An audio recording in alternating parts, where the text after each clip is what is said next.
Episode की शुरुआत में दिखाया जाता है कि यिंगरन यान से कहता है कि तुम अब मेरा असल चेहरा देख चुकी हो।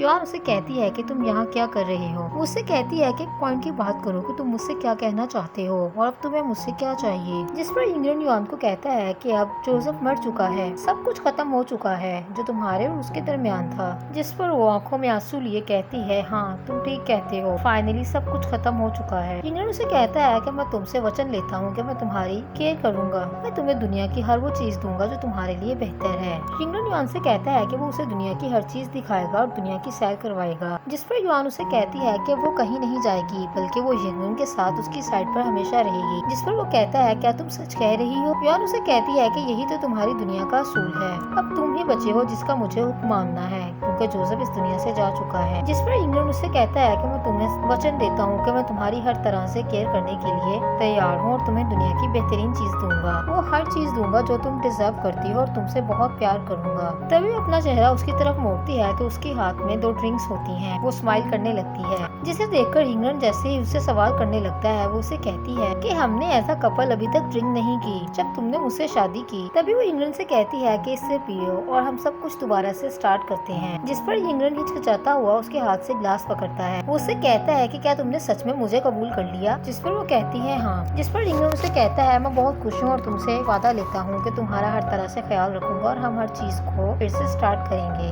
तभी युआन स्माइल करती है और वो फ्लैशबैक में देखती है जब यिंगरन ने उसे कहा होता है कि अगर वो सच में जोसेफ से प्यार करती है तो उसे यिंगरन को कत्ल करना होगा। और तभी वो दोनों साथ में ड्रिंक पीते हैं। ड्रिंक पीते ही युआन के मुंह से ब्लड निकलने लगता है और तभी वो जोर जोर से हंसने लगती है। तभी यिंगरन के मुंह से भी ब्लड आने लगता है। युआन उसे देखकर हंसते हंसते नीचे गिरती है और दम तोड़ देती है। तभी यिंगरन जमीन पर गिरते दम तोड़ देता है। दूसरी तरफ फ्लैशबैक में देखा जाता है कि युआन अपने पास के बारे में सोचती है जब वो सोचती है कि वो नानचन के शहजादे से शादी करेगी। वो एक फायर के पास बैठी होती है कि तभी वहाँ पर कुछ सैनिक आ जाते हैं और एक लड़का उसे सेव करके वहाँ से ले जाता है और वो उसे कहता है कि अगर उसे अपनी जान प्यारी है तो वो कुछ ना बोले। दूसरी तरफ जैसे ही वो युआन के मुंह से हाथ पीछे करता है वो उसके कंधे पर जाकर गिर जाता है और बेहोश हो जाता है। युआन उसे पूछती है, उठो और तुम कौन हो मुझे बताओ। तभी वो उसके जख्मों की मरहम पट्टी करती है। जैसे ही वो उसके जख्म को देखकर अपना मुंह फेरने लगती है वो उसका हाथ पकड़ता है और उसे अपनी ओर खींचता है। उसे कहता है कि क्या तुम डरती हो? जोसेफ उसे कहता है कि वो मौत से नहीं डरता और अगर युआन ऐसा करेगी तो वो उसे खुद जान से मार डालेगा। तभी उसके मुंह से खून बह रहा होता है। युआन उसे ऐसे देखकर रोने लगती है। अगली सुबह झील के किनारे वो अपना हाथ मुंह धोती है। जोसेफ एक ट्रक के साथ बेहोश पड़ा होता है। जैसे ही उसे होश आता है वो उसके पीछे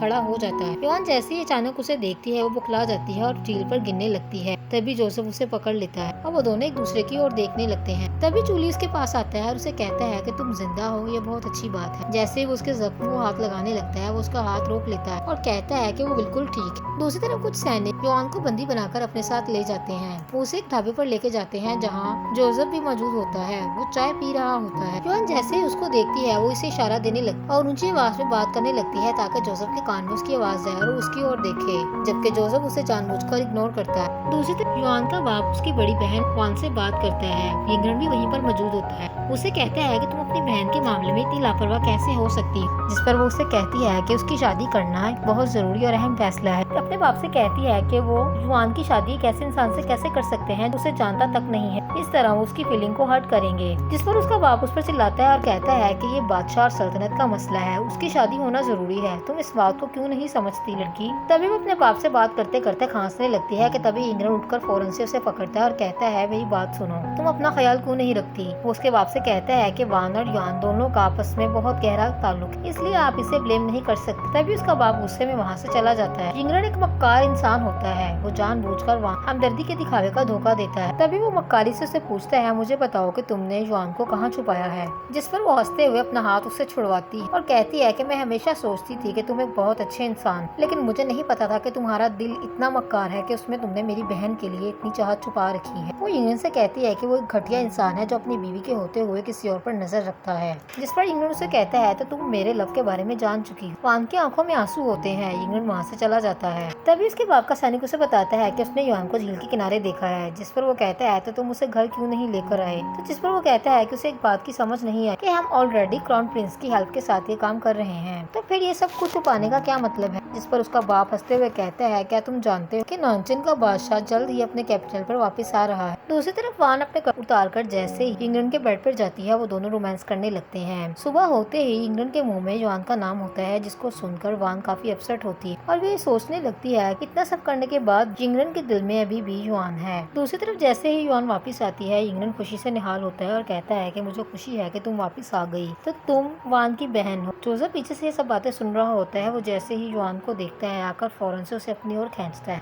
और इंग्लैंड को कहता है कि ये वही लड़की है जिसके बारे में मैंने लेटर में मेंशन किया था। वो कहता है कि वो इससे शादी करना चाहता है, जिस पर युआन कहती है कि तुम क्या कह रहे हो। जैसे ही वो इससे दूर जाने लगती है वो उसे अपनी ओर खींचता है। जैसे ही इंग्लैंड जोसेफ को रोकने लगता है वान उसका हाथ पकड़ लेती है। तभी वो युआन को अपने साथ ले जाती है। तभी इंग्लैंड जोसेफ पर बरसने लगता है और कहता है, क्या तुम जानते हो कि उस लड़की का बाप जानता है कि तुम उससे शादी करना चाहते हो। ये किस किस्म का बचपना स्टार्ट किया। जिस पर जोसेफ उसे कहता है कि वो नहीं जानता कि उसके बाप ने उसकी शादी उसके साथ अरेंज की है।